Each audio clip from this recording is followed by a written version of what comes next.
नमस्कार प्यारे विद्यार्थियों, कैसे हैं आप सब। आशा करता हूँ स्वस्थ होंगे, मस्त होंगे।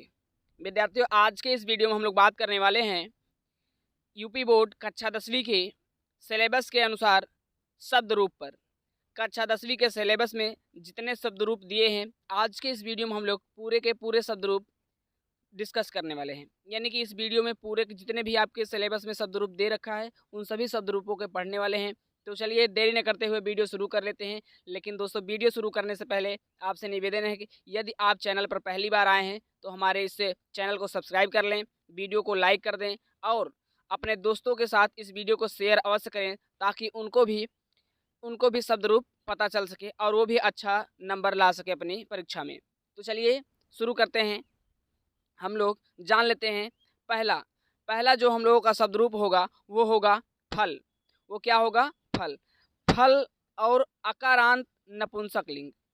फल अकारांत नपुंसकलिंग को सबसे पहले हम लोग डिस्कस करेंगे। दोस्तों, आप लोग यहाँ पर देख सकते हैं, एक तरफ लिखा है विभक्ति, फिर उसके बाद एक वचन, द्विवचन और बहुवचन, और एक तरफ इस विभक्ति के कॉलम में जो लिखा हुआ है प्रथमा विभक्ति, द्वितीया विभक्ति, तृतीया विभक्ति और चतुर्थी विभक्ति और पंचमी विभक्ति और षष्ठी और सप्तमी, इसके बाद सप्तमी भी है। फिर उसके बाद हम लोग संबोधन विभक्ति को, इस फल शब्द को पढ़ेंगे। शब्द रूप इसके पढ़ेंगे हम लोग फल के। तो चलिए पहले हम लोग जान लेते हैं प्रथमा विभक्ति में क्या क्या आएगा। प्रथमा विभक्ति में आएगा आपका, एक वचन में आएगा फलम, और दूसरे वचन में आएगा फले, और तीसरे वचन यानी बहुवचन में आएगा आपका फलानी। द्वितीया में आएगा फलम, फले, फलानी, और तृतीया में आपका आएगा फलेन, फलाभ्याम, फलय, और चतुर्थी में आएगा फलाय, फलाभ्याम और फलेभ्यः, और पंचमी विभक्ति में आपका आएगा फलात्, फलाभ्याम, फलेभ्यः, और षष्ठी विभक्ति में आएगा फलस्य, फलयोः, फलानामः। चलिए आगे बढ़ते हुए और देख लेते हैं सप्तमी विभक्ति में क्या है। सप्तमी विभक्ति में आपको देखने को मिलेगा फले, फलयोः, फलेषु, और संबोधन में मिलेगा हे फल, हे फले, हे फलानी। दोस्तों, अब देखिए, हम लोगों को इस तरीके से नहीं पढ़ना है, इस तरीके से याद करने में बहुत कठिनाई होती है। तो चलिए मैं आपको एक नया तरीका बताता हूँ याद करने का। आप लोग इस तरीके से याद करेंगे तो जल्दी याद हो जाएगा और समझ पाएंगे। साथियों देखिए, आप लोग इस तरीके से याद करें। पहले आप लोग एक वचन का पूरा सप्तमी विभक्ति तक यानी कि संबोधन तक याद कर लें। जैसे फलम, फलम, फलेन, फलाय और फलात्, फलस्य, फले और हे फल। ऐसे आप लोग याद कर लें और गा करके याद करेंगे तो ज़्यादा जल्दी याद हो पाएगा। फिर उसके बाद हम लोग द्विवचन को ऐसे याद करेंगे, फिर उसके बाद बहुवचन को भी ऐसे याद करेंगे। एक एक करके याद करेंगे तो जल्द से जल्द याद हो जाएगा और जल्द से जल्द समझ आ जाएगा। चलिए अब हम लोग दूसरे शब्द की बात करते हैं, मति शब्द। दूसरा जो शब्द है हम लोगों का वो क्या है? मति है। मति इकारांत स्त्रीलिंग। मति इकारांत स्त्रीलिंग के बारे में हम लोग इस शब्द के रूप में हम लोग डिस्कस करेंगे। देखिए, पहले हम लोग विभक्ति देख लेते हैं। प्रथमा, द्वितीया, तृतीया, चतुर्थी, पंचमी और षष्ठी और सप्तमी। और एक वचन में ये होगा, द्विवचन में ये होगा और बहुवचन में ये होगा। चलिए एक एक करके डिस्कस करते हैं। जैसे प्रथमा विभक्ति में है मति, मति, मतयः, और द्वितीय विभक्ति में है मतिम, मति, मति है, और तृतीय विभक्ति में है मत्या, मतिभ्याम और मतिभः, मतिभिः। उसके बाद चतुर्थी विभक्ति में है मत्य या फिर मतये बोल सकते हैं, मतिभ्याम और मतिभ्यः। उसके बाद पंचमी विभक्ति में है मात्या या फिर मते है। उसके बाद हम लोग कह सकते हैं मतिभ्याम और मतिभ्यः। षष्ठी विभक्ति में है मत्याः या फिर मते है। उसके बाद मत्योः और मतीनाम। उसके बाद सप्तमी विभक्ति में है मत्याम, मत्योः और मतिषु, और संबोधन में है हे मते, हे मति, हे मतयः। दोस्तों, आशा करता हूँ आपको मति शब्द समझ आया होगा, मति शब्द रूप समझ आया होगा। चलिए आगे बढ़ते हुए और हम लोग बात करते हैं, अगले शब्द की ओर बढ़ते हैं। चलिए दोस्तों, आगे बढ़ते हुए अब हम लोग बात करते हैं मधु शब्द की। अब हम लोग मधु शब्द के बारे में बात करेंगे। उकारांत नपुंसकलिंग।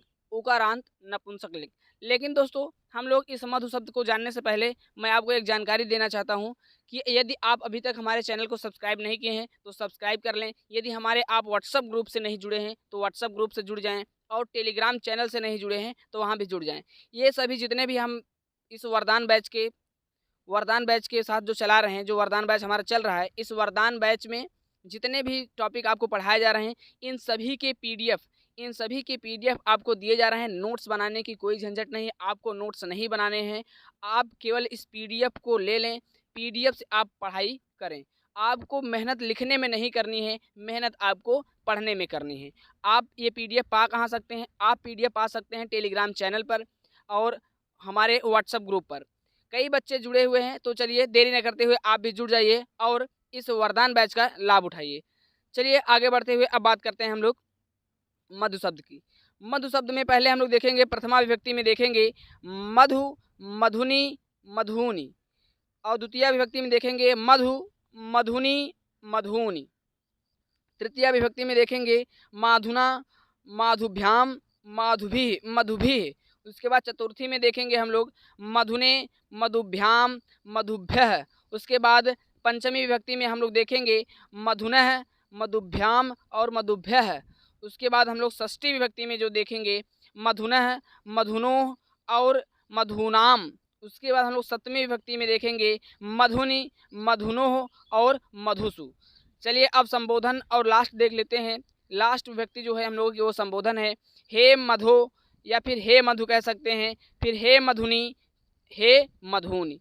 आशा करता हूँ मधु शब्द आपको समझ आया होगा और आप इस पीडीएफ को पा सकते हैं हमारे चैनल पर, जो हमारा व्हाट्सएप ग्रुप दिया गया है आपको डिस्क्रिप्शन में मिल जाएगा। टेलीग्राम चैनल का लिंक आपको डिस्क्रिप्शन में मिल जाएगा, आप वहां से हमें फॉलो कर सकते हैं और यह पीडीएफ पा सकते हैं। और भी जितने टॉपिक हमने पढ़ा रखा है, जैसे कि समास हो गया, उसके बाद संधि की वीडियो जल्द से जल्द आने वाली है, तो आप लोग चैनल को सब्सक्राइब कर लें और नोटिफिकेशन का आल के बटन पर क्लिक कर दें, ताकि जैसे ही मैं वीडियो लेकर आऊँ आपको ये वीडियो मिल जाए और आपको पीडीएफ भी मिल जाए। दोस्तों रोज़ शाम 8 बजे आप तक वीडियो पहुंच जाएगी। तो चलिए आगे बढ़ते हुए अब बात करते हैं हम लोग अगले शब्द के बारे में, अगला और लास्ट शब्द।